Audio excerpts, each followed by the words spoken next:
CPT की class में मैं आप सभी लोगों का हार्दिक स्वागत करता हूं। कल हम लोग पढ़े हुए थे जीन पियाजे का संज्ञानात्मक विकास सिद्धांत। कल हम लोग जीन पियाजे के सिद्धांत में पहले के दो अवस्थाएं पढ़े थे। कौन कौन सी थी? एक संवेदीगामक अवस्था थी और दूसरी थी पूर्व संक्रियात्मक अवस्था। पूर्व संक्रियात्मक अवस्था के भी दो पार्ट थे। पहला था पूर्व प्रत्यात्मक अवस्था जो 2 से 4 वर्ष के बीच थी और दूसरी थी आंतरिक अवस्था जो 4 से 7 वर्ष के बीच की थी। तो हम लोग जो है काफ़ी कुछ इस पे चर्चा कर चुके थे।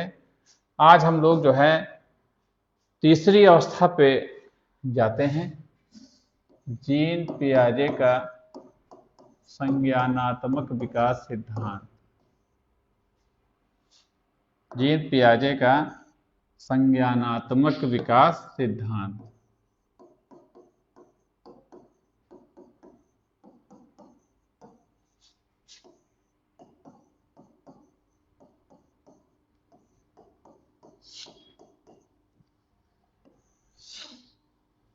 तीसरी अवस्था हम लोग आज पढ़ेंगे मूर्त संक्रियात्मक अवस्था।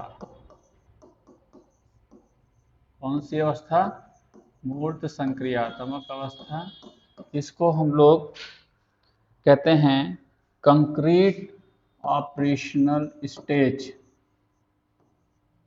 क्या कहेंगे? कंक्रीट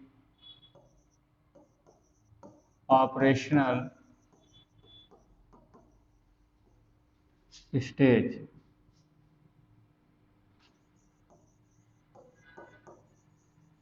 और ये जो अवस्था पाई जाती है वो 7 से 11 वर्ष की अवस्था, कहीं कहीं आपको 7 से 12 वर्ष भी मिलेगा। कहने का मतलब है जब तक कहीं 11 मिलेगा कहीं 12 मिलेगा, दोनों सही हैं, ठीक है। अब पूर्व संक्रियात्मक अवस्था के बाद जो अवस्था है वो क्या है? मूर्त संक्रियात्मक अवस्था। अब इसमें जैसे कि लिखा हुआ है मूर्त संक्रियात्मक, इसका मतलब क्या है? इसका मतलब यह है कि यहाँ पर जो बच्चा है मूर्त, मूर्त यानी कि जिसे बच्चा देख सकता है, अनुभव कर सकता है, जो ठोस वस्तुएं हैं, ठोस वस्तुओं के विषय में वो तार्किक चिंतन करने लगता है। तो इसकी बहुत सारी विशेषताएं हैं, ये परीक्षा में पूछी जाती है। पहला है यहाँ में मूर्त विषय वस्तु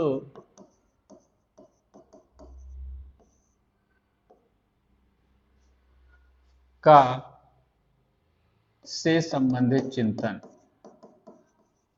से संबंधित चिंतन पूछा जाता है ज्यादातर कि बच्चा किस अवस्था में जीन पियाजे के अनुसार मूर्त विषय वस्तु से संबंधित चिंतन करने लगता है। तो वह चिंतन कब करेगा? मूर्त संक्रियात्मक अवस्था में। दूसरी क्वालिटी इसकी है, पूछा जाता है कि बच्चा तार्किक चिंतन कब करने लगता है। पिछली अवस्था में रिवर्सिबिलिटी गुण का अभाव था, विकेंद्रीकरण नहीं था, तो बच्चा तार्किक चिंतन नहीं कर पाता था। इसको कहते हैं लॉजिकल थिंकिंग।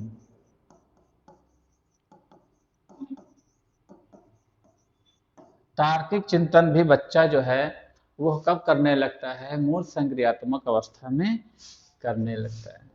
फिर है स्थानिक योग्यता का विकास, यानी कि बच्चा जो है स्थान के विषय में, या हम कह सकते हैं कि अगर वह मानचित्र के विषय में हम देख पाए, इससे संबंध में, मानचित्र के संबंध में बच्चा जो है वो समझने लगता है। स्थान के विषय में भी वो जानने लगता है कि कौन वस्तु कितना स्थान घेरेगी, कौन वस्तु कितनी दूर होगी, आइडिया लगा सकता है। किसी स्थान पे गया है तो वो दोबारा उस स्थान पे जाने का प्रयास कर सकता है। तो स्थानिक योग्यता का भी यहाँ पर विकास होता है। बहुत सारे यहाँ पर गुण हैं। और यहाँ पे जो चिंतन पाया जाएगा वो आगमनात्मक चिंतन पाया जाएगा। कैसा चिंतन पाया जाएगा? आगमनात्मक चिंतन। दो क्वेश्चन पूछे जाते हैं कि आगमनात्मक चिंतन का विकास कब होता है और निगमनात्मक चिंतन का विकास क्या होता है। आगमनात्मक चिंतन का विकास मूर्त में और चौथी अवस्था में निगमनात्मक चिंतन का विकास होता है। आगमनात्मक चिंतन क्या है? जैसे कुछ घटनाएं अगर 2-4 बार उसके सामने घट गई है तो वो इसका रिजल्ट बता देगा। जैसे मान लीजिए मौसम में है, मौसम जो है बारिश वाला बना हुआ है, फिर अगर अचानक तेज हवा चलने लगी तो बच्चा वो कह सकता है कि यहाँ पर अब बादल पानी नहीं बरसाएंगे, बादल उड़ जाएंगे, क्योंकि पहले उसने इस चीज़ों को अनुभव किया है कि जब बादल बरसने वाले होते हैं और हवा चलने लगती है तो ज़्यादातर चांसेस ये होते हैं कि बादल उड़ जाते हैं और बारिश नहीं होती है। तो ये आगमनात्मक चिंतन है। जैसे मान लीजिए कांच का एक गिलास टूट गया, कांच की एक प्लेट टूट गई, तो फिर बच्चा जनरलाइज कर देता है कि कांच की कोई भी वस्तु होगी वो टूट जाएगी और उसको बहुत आहिस्ते से प्रयोग किया जाना चाहिए, उसका उचित रखरखाव करना चाहिए। आगमनात्मक चिंतन उदाहरण से हम क्या है, नियम की ओर चलते हैं। अब वो वस्तुओं को क्या कर सकता है? वस्तुओं का मापन कर सकता है। वस्तुओं का क्या है? माप सकता है, तौल सकता है और गिन भी सकता है। आप पहले भी बच्चा गिन लेता था लेकिन इतनी ज़्यादा संख्या में नहीं गिन पाता था। अब वो उल्टी गिनती भी जो है सीख लेता है। तो इसमें वस्तुओं को माप तौल गिन भी सकता है, उसका क्षेत्रफल उसके आयतन से भी वो परिचित हो जाता है। यहाँ पर जो पॉइंट लिखा हुआ तार्किक चिंतन, बच्चा तार्किक चिंतन करेगा लेकिन वह मूर्त विषय वस्तु से संबंधित ही चिंतन करेगा। जो उसको दिखाई देती है, जो उसके सामने प्रत्यक्ष की गई है, उसी के बारे में वो चिंतन कर पाएगा। अब यहाँ पर इसको कहा जाता है नियमीकरण की अवस्था। इस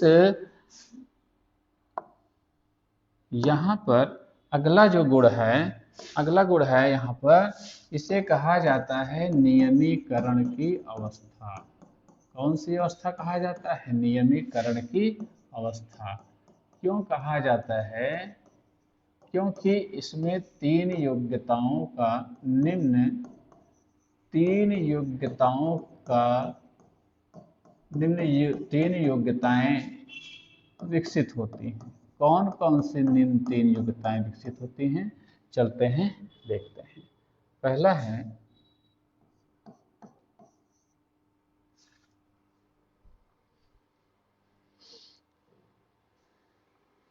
आपने देखा होगा कि जो दूसरी अवस्था में जो हमने दूसरी स्टेज पढ़ी थी उसमें रिवर्सिबिलिटी को वो नहीं जान पाता है। दो छड़े हमने कल उस दिन बनाई थी, एक को आगे पीछे कर दिया था तो बच्चा किसी छड़ को छोटा या बड़ा बताता था।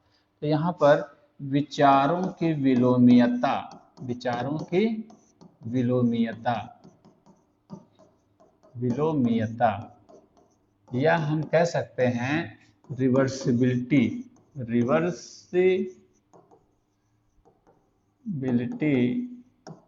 का गुण उत्पन्न हो जाता है ना।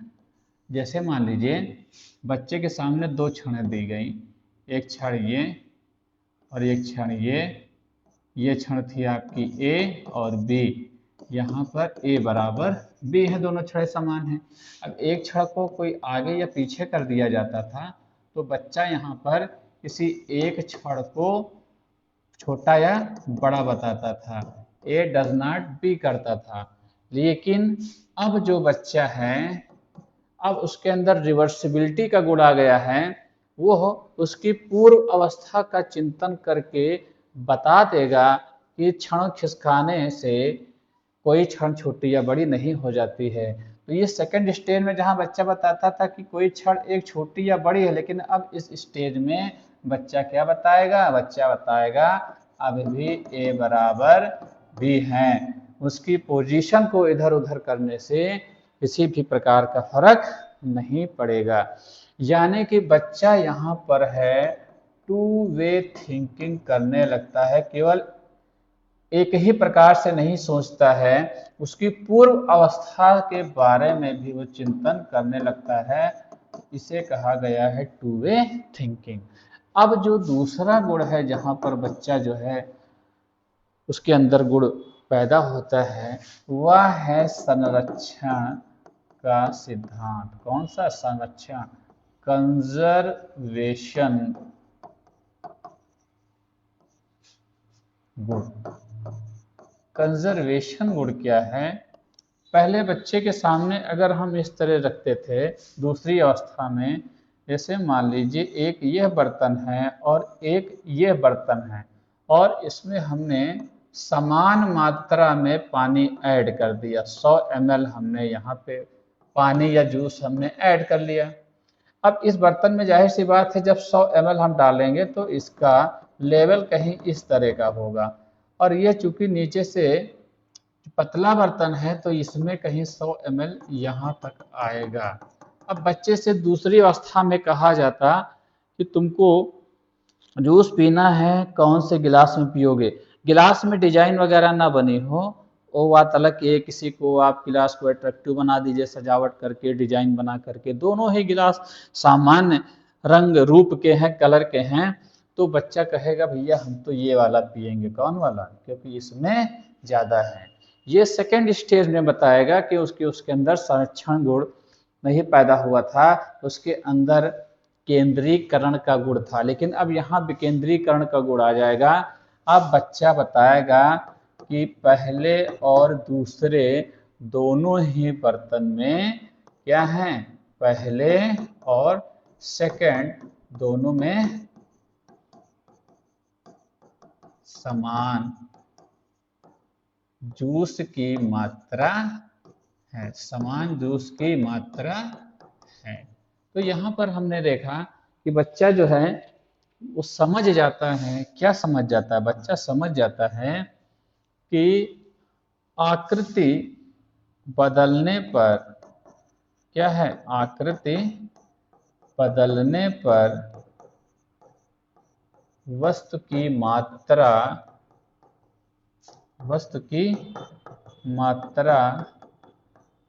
अपरिवर्तित रहती है। क्या रहती है? अपरिवर्तित रहती है। और यही क्या है, आपका संरक्षण सिद्धांत। पहले बच्चे के अंदर नहीं था, दूसरी अवस्था में संरक्षण क्या है कि आकृति बदलने पे, यहाँ पे क्वांटिटी बराबर है, केवल आकृति बदली हुई है, और वो जो भी जूस की मात्रा होगी उस बर्तन का आकार ग्रहण लेने से एक कतल छोटा है, एक कतल बड़ा है। अब बच्चा भली बात बता देगा कि आकृति बदलने पर वस्तु की मात्रा चूंकि अपरिवर्तित रहती है, इसलिए दोनों में समान जूस की मात्रा है। तो ये हमारा था संरक्षण का सिद्धांत। और अब यहाँ पे हम तीसरे को यहाँ पे स्थान देते हैं ना, छठे का यहाँ पर तीसरा समझ लीजिए। अब यहाँ पर जो बच्चा है, यहाँ पर वह क्रमबद्धता का गुण होता है। यहाँ पे क्या है? क्रमबद्धता एवं पूर्ण अंश प्रत्यय प्रयोग का गुण, प्रत्यय प्रयोग का गुण। अब यहाँ पे जो बच्चा होता है वो ये जान जाता है, क्या जानता है कि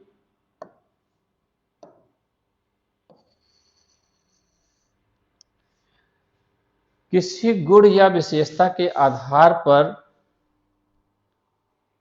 वह चीजों को व्यवस्थित कर सकता है। यहाँ पर क्या है? गुण या विशेषता के आधार पर, गुण या विशेषता के आधार पर वर्गीकरण करना। जैसे मान लीजिए फॉर एग्जाम्पल एक हमने नंबर सीरीज ले ली, जैसे 2, 4, 5,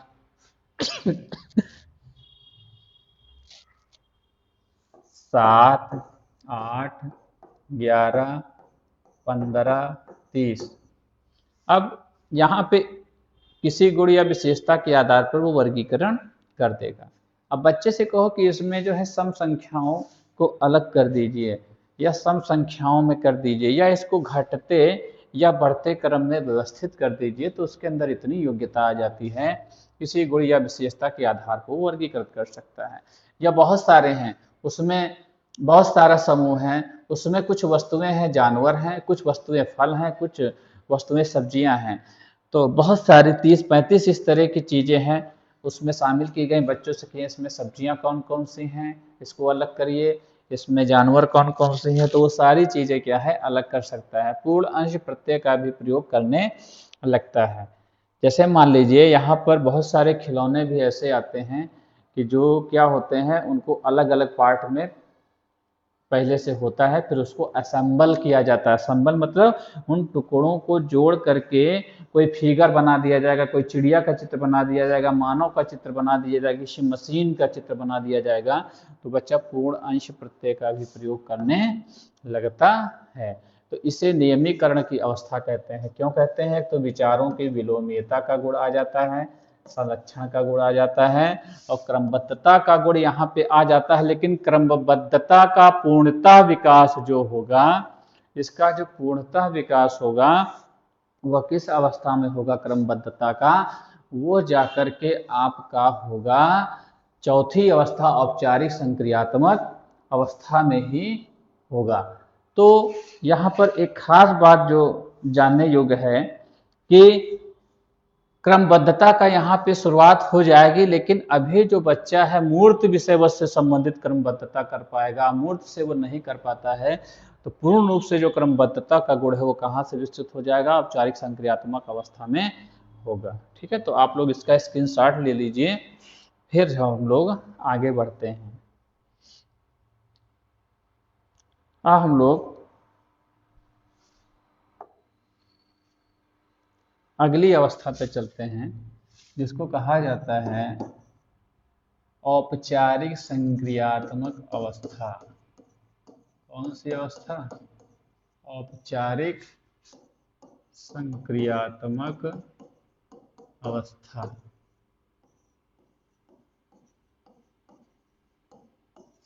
इसको कहा जाता है फॉर्मल ऑपरेशनल स्टेज। क्या कहा जाएगा? Formal operational stage. और ये किस अवधि तक की होती है? आपने देखा था 7 से या 11 या 12 के बीच तीसरी अवस्था होती, तो होगी 12 से 15 वर्ष के मध्य। जिन पियाजे का मानना था 12 से 15 वर्ष के मध्य, लेकिन इस 15 को हम मान सकते हैं कब तक? परिपक्व अवस्था तक की, मेच्योरिटी तक की, परिपक्व अवस्था तक ये अवस्था चलेगी। अब देखिए इसमें भी बहुत सारे क्या हैं विशेषताएं हम देखते हैं। कौन कौन सी हम विशेषताएं देखते हैं? तो बहुत सारी विशेषताएं हैं, जैसे कि यहाँ पे अगर हम गुण देंगे, बहुत सारे गुण हैं। जैसे अभी हमने जाना था कि बच्चा जो है मूर्त वस्तुओं के संदर्भ में चिंतन करने लगा था तीसरी अवस्था में। अब यहाँ पर वो अमूर्त विषय वस्तु के संदर्भ में भी चिंतन करने लगेगा। तो क्यों करने लगता है? इसलिए करने लगता है कि यहाँ पर जो बच्चा होता है इस अवस्था में या इस अवस्था के अंत तक उसका जो भी मानसिक विकास होता है वो मैक्सिमम हो जाता है, अंत तक महत्तम मानसिक विकास, महत्तम मतलब अधिकतम मानसिक विकास पूरा हो जाता है।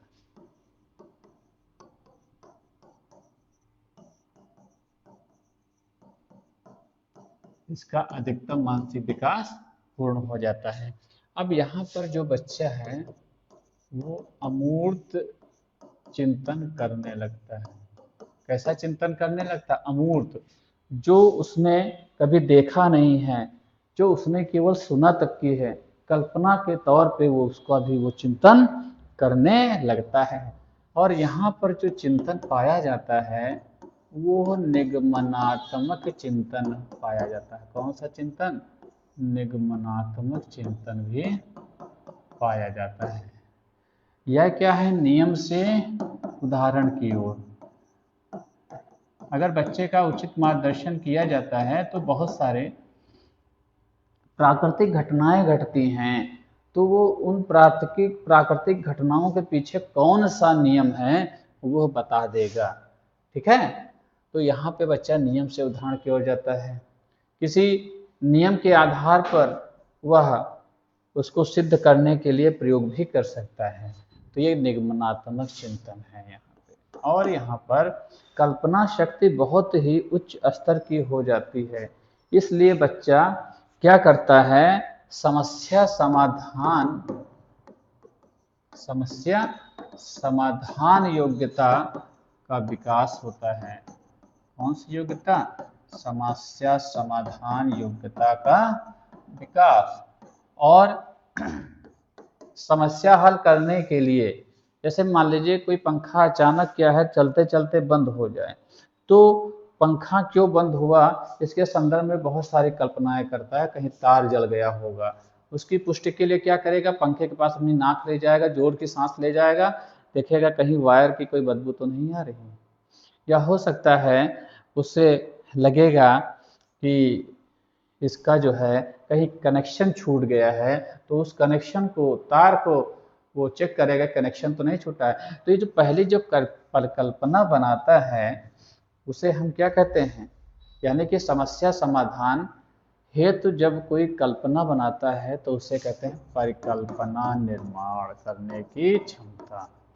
परिकल्पना निर्माण करने की क्षमता, यानी कि घटना का ये कारण हो सकता है और फिर वो होता है कि नहीं होता वो उसकी जांच परख भी करेगा। परिकल्पना निर्माण की क्षमता। परिकल्पना क्या है, संभावित उत्तर हो सकता है, समस्या समाधान का संभावित उत्तर हो सकता है, होगा कोई जरूरी नहीं है। तो परिकल्पना निर्माण की भी इनके अंदर क्षमता हो जाती है।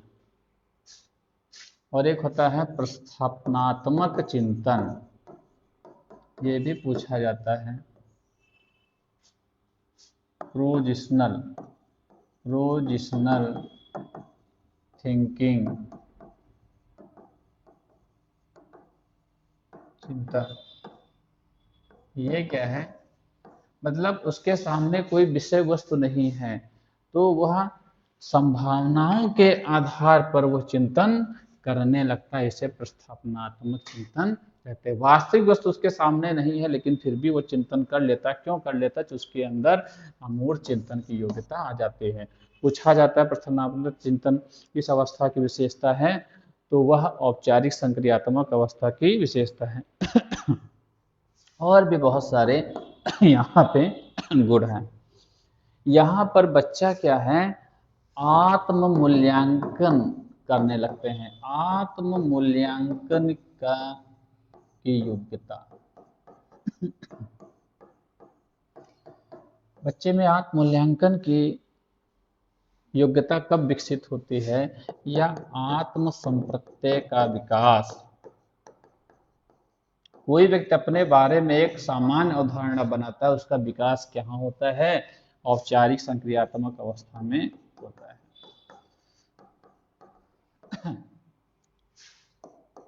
फिर क्या है, वह क्या है, विभिन्न नैतिक मामलों से संबंधित निर्णय लेने लगता है। विभिन्न बहुत सारे मुद्दे हैं, देश में हो सकते हैं, आर्थिक हो सकता है, राजनीतिक हो सकता है, सामाजिक हो सकता है, तो वो उनमें अपना एक दृष्टिकोण प्रस्तुत करने लगते हैं। विभिन्न विषयों पर नैतिक निर्णय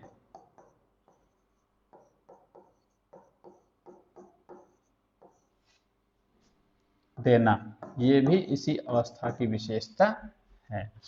तो यहाँ पर पॉइंट कर लेते हैं। यहाँ पर 1 2 3 4 5 6 7 8 9 पॉइंट हो गए। अब यहाँ पर 10वां पॉइंट भी हम यहाँ पे लिख सकते हैं कि इस अवस्था में जो बच्चा होता है वो विभिन्न पक्षों पर क्या करते हैं, चिंतन भी करते हैं। और यहाँ पर हम कह सकते हैं कि उनका जो चिंतन होता है वह एक पक्षी नहीं होता है, हम उसको बहुविध चिंतन भी कहते हैं, या यहाँ पर सृजनात्मक चिंतन भी हम कह सकते हैं कि बच्चे में सृजनात्मक चिंतन का विकास होता है। यहाँ पर बच्चा अपना मूल्यांकन करने लगता है। मान लीजिए कोई निर्णय उसी ने लिया था, बाद में लगता है कि यह निर्णय हमारा गलत था, तो क्या करेगा, वह अपनी आलोचना भी करने लगा। स्व आलोचना का विकास, स्व आलोचना करने का गुण जो होता है वह इसी अवस्था में विकसित होता है। तो ये हमारी थी स्टेज कौन सी, औपचारिक संक्रियात्मक अवस्था, फॉर्मल ऑपरेशनल स्टेज। 12 से 15 वर्ष की जो अवस्था है कहलाती है। 15 को हम ये भी कह सकते हैं कि यह परिपक्व अवस्था तक की चलेगी। सबसे बड़ी विशेषता है कि इसमें मानसिक विकास क्या हो जाता है, मैक्सिमम हो जाता है।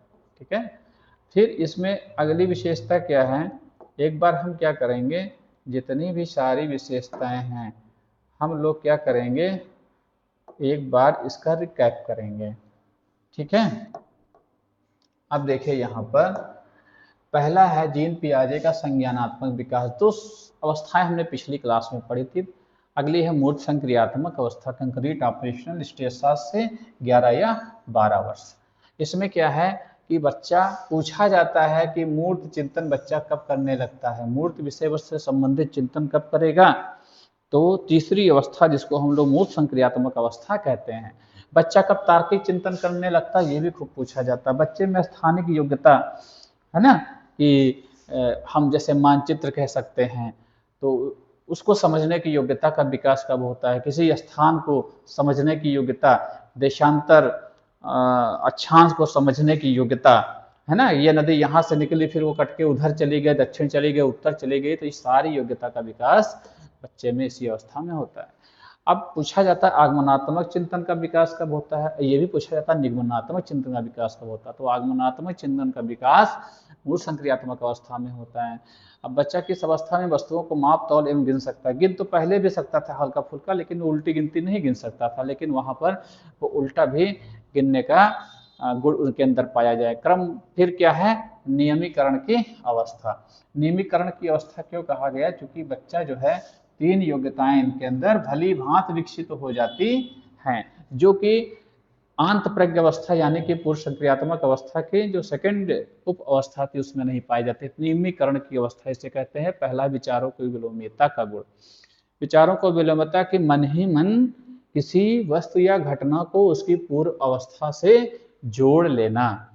जैसे यहाँ पर पहले बच्चे से पूछा जाता है भारत की राजधानी क्या है, भाई आप उसको बता दे भारत की राजधानी दिल्ली है, अच्छा भारत की राजधानी दिल्ली है, याद कर लिया। अब उससे पूछते दिल्ली कहाँ की राजधानी है, दिल्ली कहाँ की राजधानी है, अब ये उसका दिमाग काम नहीं करता क्योंकि रिवर्सिबिलिटी नहीं पाई जाती है उसके अंदर।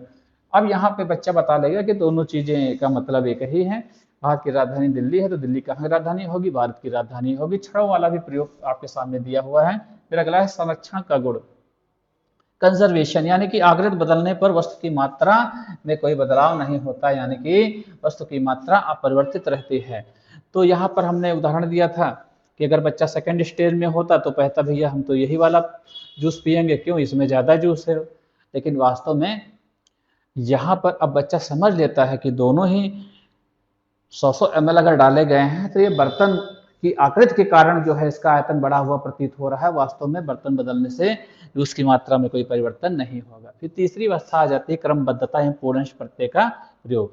क्रमबद्धता हमने एक आपको सीरीज बनाई थी, इसमें से बच्चा घटते क्रम में, बढ़ते क्रम में गुण या विशेषता चर के आधार पर वर्गीकरण करना। एक गुण या विशेषता होता है संख्याओं के घटने के आधार पर, एक होता है संख्याओं के बढ़ने के आधार पर, एक सम संख्या और विषम संख्या भाज्य अभाज्य आप तमाम तरह के उससे चीजें कहेंगे तो बताना सकता है आपको। पूर्ण अंश प्रत्यय का प्रयोग भी है। बहुत सारे इस स्टेज से खिलौने आते हैं कि जैसे कोई आकृति है उसको जोड़ तोड़ करके हटा दिया गया, पहले उसका पार्ट हटा दिए गए, अब कहा गया भाई इसको जोड़िए, तो पूर्ण अंश प्रत्यय का प्रयोग करने का भी गुण उसको आ जाता है। तो ये हमारी थी तीसरी स्टेज। अब आ जाइए चौथी स्टेज। चौथी स्टेज में जैसे है औपचारिक संक्रियात्मक अवस्था, फॉर्मल ऑपरेशनल स्टेज। कुछ लोग इसे कहते हैं ये तीसरी वाली मूर्त होगी तो यह मूर्त है। जीन पियाजे ने अमूर्त शब्द का प्रयोग यहाँ पे नहीं किया है। हाँ, ये बात अलग की है कि इसको जो है यहाँ इस अवस्था में अमूर्त विषय वस्तु से संबंधित चिंतन करने की योग्यता यहाँ पर विकसित हो जाती है। तो इस अवस्था के अंत तक मैक्सिमम मानसिक विकास पूर्ण हो जाता है। यहाँ पर ये बहुत क्वेश्चन, अमूर्त चिंतन की योग्यता कहाँ पाई जाती है, निगमनात्मक चिंतन की योग्यता कहाँ पाई जाती है। तो निगमनात्मक चिंतन की योग्यता जो है वो औपचारिक संक्रियात्मक अवस्था। समस्या समाधान योग्यता का विकास कहाँ पे होता है, कहाँ पे होगा। अब बच्चा क्या है, समस्या समाधान चाहे वह मूर्त हो और चाहे वह अमूर्त हो, दोनों समस्या समाधान योग्यता करने लगता है। परिकल्पना निर्माण जो प्रत्यक्ष नहीं है, जो संभावित हो सकती है, बहुत हाइपोथेसिस जिसको हम कहते हैं, उसका निर्माण करने लगता है। हाइपोथेसिस क्या होती है, किसी समस्या का संभावित समाधान हो सकता है, पूरी तरह से वो समाधान होगा कोई जरूर नहीं। प्रश्नार्थक चिंतन क्या है कि यहाँ पर विषय वस्तु के अभाव में भी उसके बारे में चिंतन कर लेना, ये कहीं ना कहीं अमूर्त से ही संबंधित है। आत्ममूल्यांकन की योग्यता, वो अपने गुणों से परिचित हो जाता है, वो अपने कमियों से परिचित हो जाता है, अपने सीमाओं से परिचित हो जाता है। आत्म संप्रत्यय का निर्माण, अपने बारे में अवधारणा बना लेता है। विभिन्न विषयों पर नैतिक निर्णय देना, देश समाज में बहुत सारे मुद्दे हो सकते हैं, उसमें क्या होना चाहिए क्या नहीं होना चाहिए उस पर भी अपने विचार देने लगता है। यहाँ पर देखिए सृजनात्मक चिंतन का भी विकास होगा, स्व आलोचना करने का भी गुण पाया जाएगा। कभी कभी उसके कार्य होंगे, कुछ निर्णय होंगे जो उसको लगेगा कि हमारा ये निर्णय गलत था। तो ये रहा जीन पियाजे की चारों अवस्थाएं, आज यहीं पे समाप्त होती है। आशा करते हैं कि आप लोगों ने भली बात इसको समझना होगा, कुछ नए पॉइंट अभी भी आपको मिले होंगे। क्लास कैसी रही कमेंट सेक्शन में जरूर बताइएगा। आगे हम लोग लेकर के आएंगे वाइगोत्स्की का संज्ञानात्मक विकास सिद्धांत। तब तक के लिए सभी लोगों का धन्यवाद।